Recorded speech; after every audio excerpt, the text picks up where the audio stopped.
दर्शकबिन नमस्कार। केन्द्रबिन्दु अनलाइन टिभीबाट हरेक दिन बेलुका प्रसारण हुने केन्द्रबिन्दु न्यूजमा तपाईँ सम्पूर्णलाई स्वागत गर्न चाहन्छु। म छु सिमरन स्याङ बतामङ। केन्द्रबिन्दु न्यूजमा हामी दिनभरिका टप 5 खोजमूलक तथा महत्त्वपूर्ण समाचारहरू सम्प्रेषण गर्ने गर्छौं। सुरु गरौँ आजका समाचारहरूका प्रमुख शीर्षकहरूबाट। नेकपा उपाध्यक्ष वामदेव गौतमलाई राष्ट्रिय सभामा पठाउने निर्णयको विवेकशील दलद्वारा विरोध। काकडभिट्टा इनरुवा पूर्व पश्चिम रेल मार्गको निर्माण ठेक्का रद्द। म्याच फिक्सिङको आरोप लागेका 5 खेलाडीलाई सर्वोच्चको सफाई। खेल मिलेमतोमा नखेलेको ठहर। सर्वोच्चले सफाई दिए पनि फिफाले अझै दिएन। जग्गाको किता कार्ड फुकुवा गर्ने सरकारको निर्णयप्रति अखिल नेपाल किसान महासङ्घको आपत्ति। र चीन र भारत बीच बढ्दो सीमा तनाव। 5 जना भारतीय नागरिकलाई चिनिया जनमुक्ति सेनाले अपहरण गरेको भारतीय पक्षको आरोप। जस्तै परिस्थितिमा पनि होन्डा छ सधैँ तपाईसँगै। त्यसैले अब होन्डा हुनेछ तपाईसँग मात्र 1 रुपियाँको डाउन पेमेन्ट वा 1 रुपियाँको इएमआई वा 1% इन्ट्रेस्ट रेटमा। थप जानकारीका लागि यी नम्बरमा कल गर्नुहोस् वा माथि दिएको लिङ्क क्लिक गर्नुहोस्। होन्डा छ सधैँ तपाईसँगै। समाचार सुरु गरौँ विश्वव्यापी महामारीको रूपमा फैलिएको कोरोना भाइरस सम्बन्धी अपडेटबाट।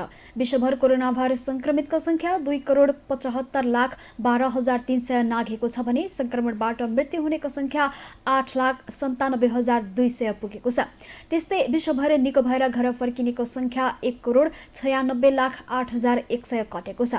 यता नेपालमा मंगलबार थप 6 जना संक्रमितको मृत्यु भएको छ। यससँगै कुल मृत्यु हुनेको संख्या 306 जना पुगेको छ। त्यस्तै मंगलबार मात्र नेपालमा 902 जना नयाँ संक्रमित थपिएका छन्। यो सहित नेपालमा कुल संक्रमितको संख्या 48,138 पुगेको छ। विगत 24 घण्टाको अवधिमा काठमाडौँ उपत्यकामा मात्रै 396 जनामा कोरोना संक्रमण पुष्टि भएको छ। यससँगै अब उपत्यकाका 3 जिल्ला मध्ये काठमाडौँमा 7,217, भक्तपुरमा 779 र ललितपुरमा 977 पुगेको छ। यससँगै उपत्यकामा अब संक्रमितको संख्या 8,976 पुगेको छ। स्वास्थ्य तथा जनसङ्ख्या मन्त्रालयका प्रवक्ता डाक्टर जागेश्वर गौतमका अनुसार सोमबार मात्र 2,287 जना कोरोना संक्रमण मुक्त भएका छन्। यससँगै कुल निको हुनेको संख्या 32,964 पुगेको छ। अब पूरा समाचार। भारतीय पक्षले आफ्ना 5 जना नागरिकलाई चिनिया जनमुक्ति सेनाले अपहरण गरेको दावी गरेको छ। साथै भारतीय पक्षले विवादित भूमिमा गोली हानेपछि चिनिया पक्षले पनि जवाफी कारबाही गरेको छ, जसका कारण दुई देश बीचको सीमा विवाद थप उत्कर्षमा पुगेको छ। हेरौं पूरा समाचार। भारत चीनको विवादित सीमा क्षेत्रबाट चिनिया जनमुक्ति सेनाले आफ्ना 5 नागरिकहरूलाई अपहरण गरेको आरोपमा चीनलाई सचेत गराएको भारतीय एक मन्त्रीले बताएका छन्। जुन 15 मा लद्दाखको सीमामा दुवै देशका सेनाबीच हिंसात्मक झडप हुँदा 20 जना भारतीय सैनिक मारिएका थिए। झडपले उग्र रूप लिँदा भारतीय सेना मारिएपछि दुवै देशबीच सम्बन्धमा चिसोपना छाएको छ। तर उक्त हिंसात्मक झडपमा के कति चिनिया सैनिकको क्षति भयो भन्ने विवरणहरू भने अहिलेसम्म सार्वजनिक भएको छैन। भारतका अल्पसंख्यक मामिला राज्यमन्त्री किरेन रिजिजुले अपहरणलाई लिएर सीमा तनाव कम गर्नका लागि स्थापना गरिएको सेनाको हटलाइन सक्रिय पारिएको बताएका छन्। अरुणाचल प्रदेशको सीमामा रहेको PLA समकक्षीलाई भारतीय सेनाले हटलाइन सन्देश पठाइसकेको छ। उत्तर पूर्वी राज्यको प्रहरीले स्थानीय सञ्चार माध्यमहरूलाई अपहरितका आफन्तले फेसबुकमा उनीहरू PLAबाट अपहरणमा परेको भनी गरेको दाबीमाथि अनुसन्धान भइरहेको जनाएको छ।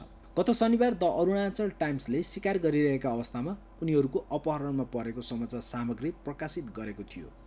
भारतका रक्षा मन्त्री राजनाथ सिंह तथा चिनिया समकक्षी जनरल वेइ फेङबीच मस्कोमा भेटवार्ता भएको बेला भारतीय नागरिक अपहरणमा परेको घटना सार्वजनिक भएको हो।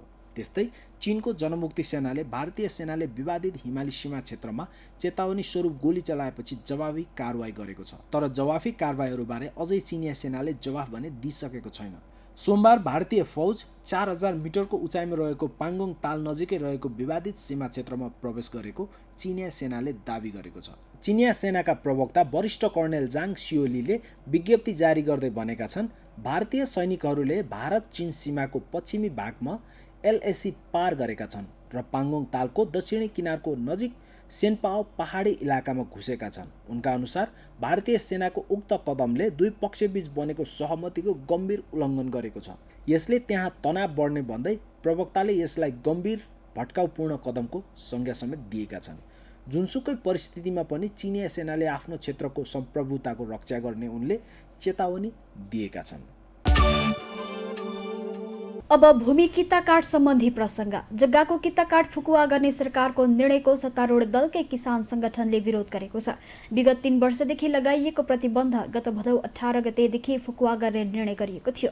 कृषि भूमिको किता काट फुकुवा गराउने निर्णयले नेपालको कृषि भूमिलाई खण्डीकरण गर्ने, गैर कृषि क्षेत्रमा उपयोग हुने अवस्था सृजना गर्ने, कृषि भूमिलाई व्यापारको वस्तु बनाउने, गरिब किसानहरूलाई आफ्नो जमिन बलजफ्ती सस्तोमा बेच्न बाध्य बनाई भूमाफिया तथा दलालहरूलाई पोस्न काम हुने महासंघको दाबी छ। हेरौं यसै विषयमा तयार पारिएको यो रिपोर्ट।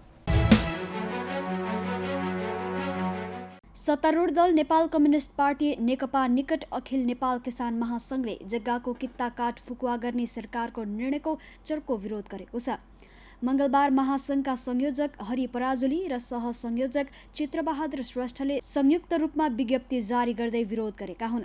महासंघले सरकारको यो निर्णय वैज्ञानिक भूमि सुधार नीति विपरीत र किसान विरोधी तथा भूमाफियाको पक्षमा भएको समेत आरोप लगाएको छ। महासंघको विज्ञप्तिमा भनिएको छ, मुलुकको सबैभन्दा ठूलो किसान संगठन भएकाले हामी कृषि भूमिको कित्ताकाट र खण्डीकरण तत्काल रोक्न र वैज्ञानिक भू उपयोग सम्बन्धी आवश्यक नियमावली तथा निर्देशिकाहरू यथाशीघ्र जारी गरी वैज्ञानिक भू उपयोग ऐनको अविलम्ब कार्यान्वयन गर्न जोडदार माग गर्दछौँ र नेपाल सरकारलाई यस्ता किसान विरोधी हरकतहरू नदोहोर्याउन सजग गराउँदछौँ। त्यस्तै कृषि भूमिको कित्ता काट फुकुवा गराउने निर्णयले नेपालको कृषि भूमिलाई खण्डीकरण गर्ने, गैर कृषि क्षेत्रमा उपयोग हुने अवस्था सृजना गर्ने, कृषि भूमिलाई व्यापारको वस्तु बनाउने, गरिब किसानहरूलाई आफ्नो जमिन बलजफ्ती सस्तोमा बेच्न बाध्य बनाए भूमाफिया तथा दलालहरूलाई पोस्ने र नेपाललाई खाद्य सङ्कटको दिशातर्फ उन्मुख गराउने कामको महासंघले विरोध गरेको छ। त्यसैगरी वर्तमान सरकारले देशलाई 2 वर्षभित्र खाद्यान्नमा आत्मनिर्भर बनाउने र 5 वर्षभित्र खाद्यान्न निर्यात गर्ने स्तरमा पुर्याउने लक्ष्य घोषणा गरेकोमा त्यस विपरीत कृषि भूमिको कित्ता काट फुकुवा गराइएको महासंघले जनाएको छ। सरकारले ल्याएको भूमि बैंक जस्तो विवादास्पद नवोदारवादी कार्यक्रमको घोषणाले नेपालको संविधानमा व्यवस्था भएको वैज्ञानिक भूमि सुधारबारे सरकारको इमान्दारितामाथि प्रश्न उठिरहेको समयमा आएको यो निर्णयले भू उपयोग ऐन र संविधानमा व्यवस्था भएको खाद्य सम्प्रभुताको हकलाई समेत ठाडो चुनौती दिएको महासंघको आरोप छ। साथै कृषि भूमिको कित्ता काट र खण्डीकरण तत्काल रोक्न र वैज्ञानिक भू उपयोग सम्बन्धी आवश्यक नियमावली तथा निर्देशिकाहरू यथाशीघ्र जारी गरी वैज्ञानिक भू उपयोग ऐन कार्यान्वयन गर्न माग गर्दै सरकारलाई किसान विरोधी हरकत नदोहोर्याउन समेत महासंघले सजग गराएको छ। भूमि व्यवस्था, सहकारी तथा गरिबी निवारण मन्त्री पद्मा अर्यालले गत भदौ 18 मा जग्गाको कित्ता काट फुकुवाको निर्णय गरेकी थिइन्। उक्त निर्णय भदौ 22 गते सार्वजनिक गरिएको थियो। कृषि भूमि जोगाउन 3 वर्ष अघि भूमि सुधार मन्त्रालयले जग्गाको कित्ता काटमा रोक लगाएको थियो। अब म्याच फिक्सिङको आरोप लागेका 5 खेलाडीलाई सर्वोच्चको सफाई सम्बन्धी प्रसङ्ग। म्याच फिक्सिङ गरेको आरोप लागेका तत्कालीन कप्तान सागर थापा सहित 5 खेलाडीलाई सर्वोच्च अदालतले सफाई दिएको छ।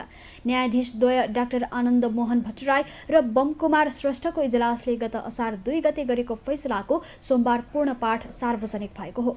नेपाल प्रहरीले 2072 असोजमा कप्तान सागर थापा सहित विभागीय टोली नेपाल पुलिस क्लबका गोलकिपर रितेश थापा, मनाङ स्याङदे क्लबका विकास सिंह छेत्री र 3 स्टार क्लबका पूर्व खेलाडी तथा प्रशिक्षक अञ्जन केसी र खेलाडी सन्दीप राईलाई खेल मिले मतोको अभियोगमा पक्राउ गरेको थियो। हेरौं यसै सम्बन्धी तयार पारिएको यो रिपोर्ट।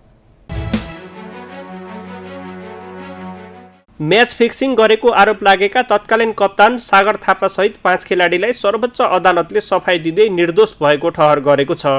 न्यायाधीश द्वय डाक्टर आनन्द मोहन भट्टराई र बमकुमार श्रेष्ठको इजलासले गत असार 2 गते गरेको फैसलाको सोमबार पूर्ण पाठ सार्वजनिक गर्दै खेल मिलेमतोमा खेलेको आरोपमा 6 वर्ष अघि पक्राउ परेका कप्तान थापा सहित 5 जनाले सफाई पाएको उल्लेख गरिएको हो।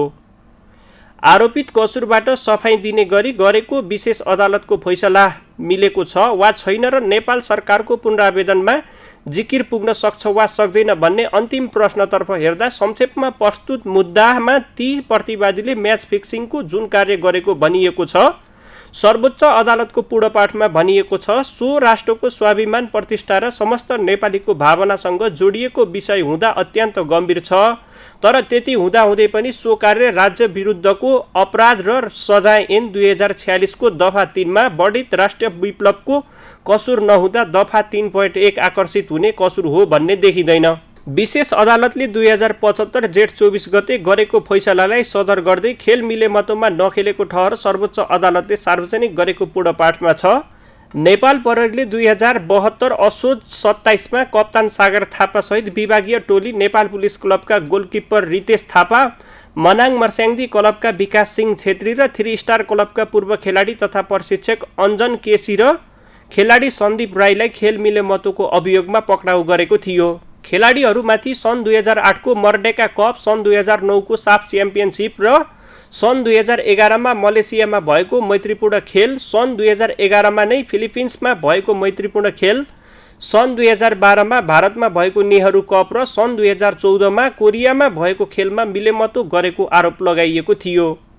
खेल मिलेमतोको आरोप लागेपछि एसियाली फुटबल महासङ्घ एएफसी तथा विश्व फुटबलको सर्वोच्च निकाय फिफाले 5 जनालाई फुटबलका सबै खेल खेल्न नपाउने गरी आजीवन प्रतिबन्ध लगाएको थियो। तर सर्वोच्च अदालतले खेलाडीमाथि लगाएको अभियोग पुष्टि नभएको ठहर गर्दै सफाई दिएको छ।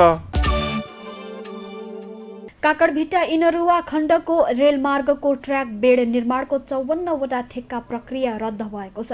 बोलपत्र मूल्याङ्कन समितिले कोरोना महामारी र जग्गा प्राप्ति तथा साइट क्लियरेन्स तत्काल गर्न नसक्ने भएकाले रेल, मेट्रो रेल र मोनोरेल डेभलपमेन्ट प्रोजेक्टले सार्वजनिक सूचना जारी गरी रेलमार्गको ठेक्का स्थगित भएको जनाएको हो। रेल विभागले जग्गाको मुआब्जा वितरण टुङ्गो नलाग्दै 106 किलोमिटर रेलमार्ग बनाउन 54वटा प्याकेजमा ठेक्का आह्वान गरेको थियो। अहिले 54वटा प्याकेज सबै स्थगित भएका छन्। हेरौँ पूरा रिपोर्ट। काकडभिट्टा इनरुवा खण्डको 106 किलोमिटर लामो रेलमार्गको ट्र्याक बेड निर्माणको 54वटा ठेक्का प्रक्रिया रद्द भएको छ। बोलपत्र मूल्याङ्कन समितिले कोरोना महामारी र जग्गा प्राप्ति तथा साइट क्लियरेन्स तत्काल गर्न नसक्ने भएकाले रेल, मेट्रो रेल र मोनोरेल डेभलपमेन्ट प्रोजेक्टले सार्वजनिक सूचना जारी गरी रेलमार्गको ठेक्का स्थगित भएको जनाएको हो। रेल विभागले जग्गाको मुआब्जा वितरण टुङ्गो नलाग्दै 106 किलोमिटरको रेलमार्ग बनाउन 54वटा प्याकेजमा ठेक्का आह्वान गरेको थियो। अहिले 54वटा प्याकेज सबै स्थगित भएका छन्। विभागका महानिर्देशक बलराम मिश्रले रेल निर्माण ठेक्काको प्राविधिक मूल्याङ्कनको प्रक्रियामा रहेको तर विशेष कारणवश ठेक्का आह्वान गरिएको 54वटा ठेक्का रद्द गर्नु परेको बताए।